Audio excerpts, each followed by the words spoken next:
All right, welcome back in here to Live Now from Fox. I am Andy Mack. Thank you so much for joining us. We're going to continue on with some of the top headlines right now of the day. And this one, a very interesting one, as the interim head of the country's cyber defense agency uploaded sensitive contracting documents into a public version of ChatGPT last summer. This incident involving Madhu Gottumukkala, the interim director of the Cybersecurity and Infrastructure Security Agency, who uploaded contracting documents marked, quote, for official use only into the AI chatbot last year. And obviously, a lot of concerns about this and a potential security breach and conversations around that. An internal review to assess whether the incident has compromised government security now ongoing. So let's continue on and discuss exactly what this means. We're going to be joined right now by former General Counsel for the NSA, Glenn Gerstell. Thank you so much for joining us here on Live Now from Fox. And this feels like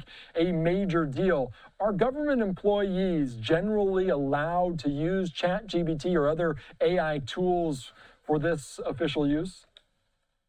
As a general matter, Andy, ChatGPT is not allowed for federal government employees, especially for ones dealing with, certainly for ones dealing with classified information, and even for ones dealing with official documents, such as the acting director of the Cybersecurity and Infrastructure Security Agency.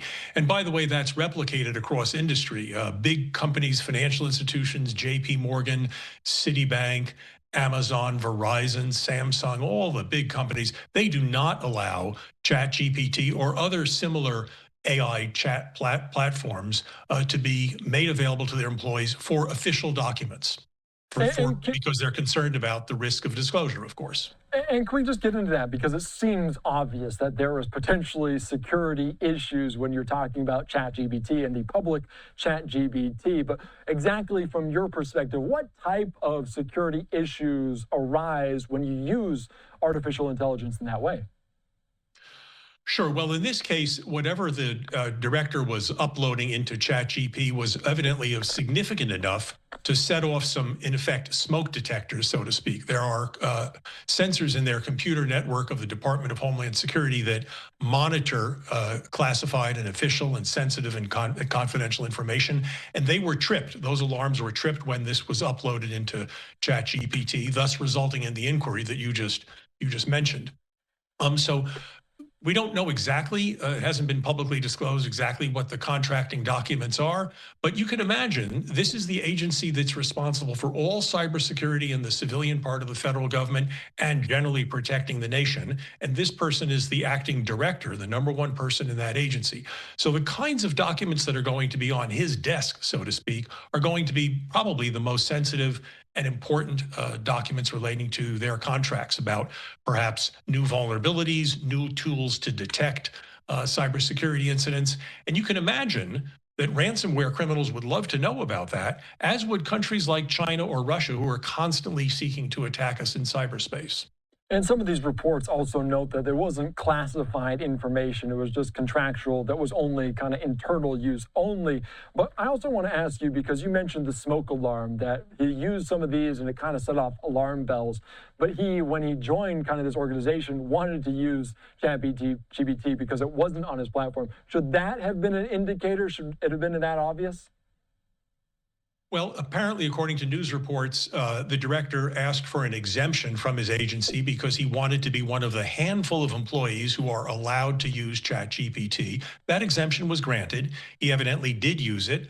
I'm sure that the exemption did not allow him to upload confidential or official use documents. It was probably far more limited.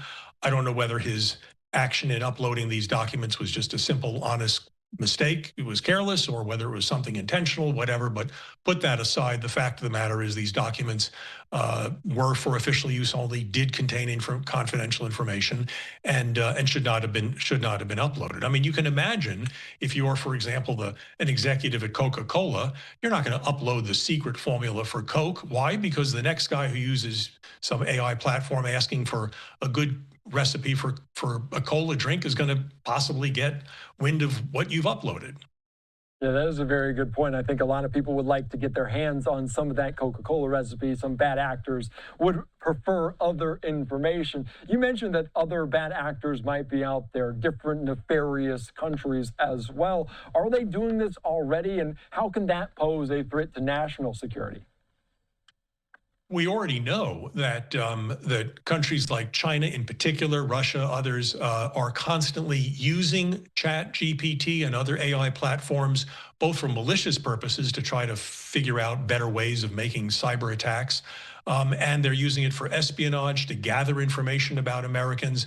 OpenAI, the parent company of ChatGPT, has actually shut down a number of Chinese accounts. And by the way, to be fair to OpenAI, they do have effort. They do make an effort to try to anonymize data, keep it confidential, et cetera, but nothing's foolproof.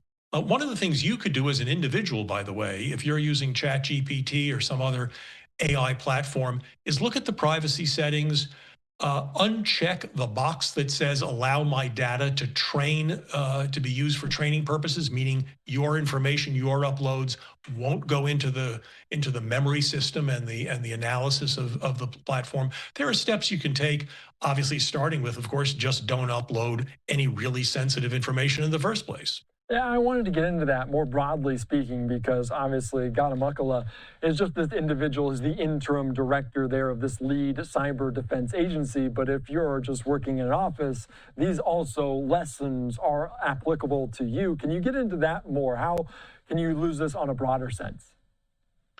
Sure. Well, look, one of the things we love about all this technology, and it is fabulous, is that these AI platforms, chatbots, give us tremendous tools, immense analysis, are really of great assistance to our everyday lives and commercial lives. So they're definitely useful, but they carry a price tag with them. And that price tag is that it's trained on your information that you give these chat platforms and AI platforms in your prompts, and what you upload for it to analyze are all part of its memory.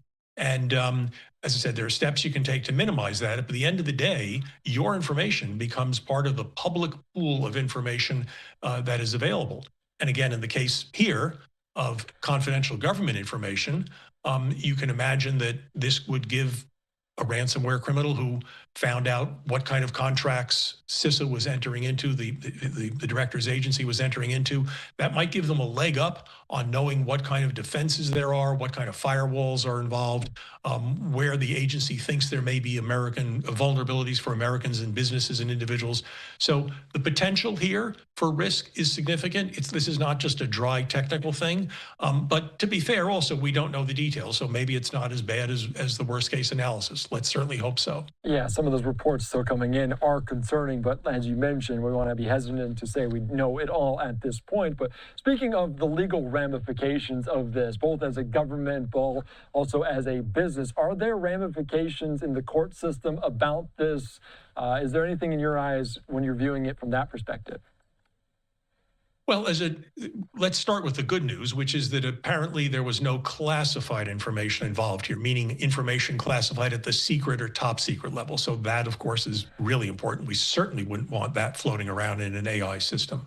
But the next level down is confidential information that relates to government activities that isn't yet public, and if public, might well damage the national interest. You could, for example, imagine labor statistics coming out before they're supposed to be officially released, certain financial information, in this case, information about cybersecurity at this agency. So if that's released, it could have some harm. There are consequences for this. Obviously, if you release and disclose classified information, there are some very serious criminal penalties. Put that aside, that's not involved here. But as a government employee, one could have a range of sanctions imposed on them for misuse of official documentation, ranging from a simple reprimand, a letter in your file, so to speak, to actually being required to take more courses on proper procedures, to, at the end of the day, being terminated from your government position in the worst case analysis. How serious would it be if someone uploaded a top secret, a classified, confidential kind of document? How much would that be looking into? And are artificial intelligence companies eager to kind of share that information about who uploaded this and when? So if we're talking about something classified, that is, of course, extremely serious. And we've had instances where either deliberately or accidentally classified information has become available in the public realm, whether someone's officially leaking or accidental or whatever. And that's really serious because if any of our enemies, our adversaries overseas, learn about our defenses, what we're doing for national security, they'll learn about it. It's just like releasing the playbook for the Super Bowl before the day before the game. The other side's going to learn what you're up to, and that's certainly not good at all. In this case, as I said, we don't know the details here, but you could well imagine that ransomware criminals who actively use ChatGPT and other AI platforms to learn about their potential victims, this could be of significant information to them. Yeah, and you mentioned potentially the playbook for the Super Bowl. We're a week out, and Bill Belichick also got snubbed from the Hall of Fame. So, kind of an interesting analogy there for you, Glenn. What is, in your eyes, the Cybersecurity and Infrastructure Security Agency, their role? What do they need to do? Is it just eliminating a ChatGPT from a platform? Is there something else they can do? Well, they've got lots of internal rules. They're part of the overall Department of Homeland Security, which is subject to a series of standard rules, as is every government agency, on how to handle official information such as this, information for official use, which is confidential or sensitive or contracting information. I'm sure that after we'll see what the results of this inquiry are. It could range from, as I said, simply an honest incident, an honest accidental mistake. He didn't realize the document he was uploading was official use only, even though I might add they're typically labeled that. So it could just be, as I said, innocent mistake. It could be something a little more intentional, that he maybe didn't think the rule applied to him, or he had thought there was some exception, or who knows what. I don't want to get into that. It's beside the point. The agency does need to make sure that its rules are complied with by all employees, whether they're at the top of the agency or the bottom of the agency. That's a very good point. Glenn, thank you so much for joining us. Anything else we're missing? Because this is a fascinating space, especially in 2026 when ChatGPT becomes more prevalent on everyone's device, everyone's phone. Anything else you want to note? It just bears repeating that these AI platforms are of terrific benefit, whether you're using them as a chat or whether you're using them to solve a problem or design a room for you or whatever. But just be aware that every information you give, whether it's just a simple prompt or you're uploading your bank account balance to have it be analyzed better, or your credit card spending, that all gets into not literally public, but potentially available in some form or another. And that's why, as I said, it's really important to go back and look at the privacy settings and make sure you're happy with them. All right, Glenn, thank you so much for joining us here on Live Now from Vox. Great stuff, great insight here, as always. Thank you.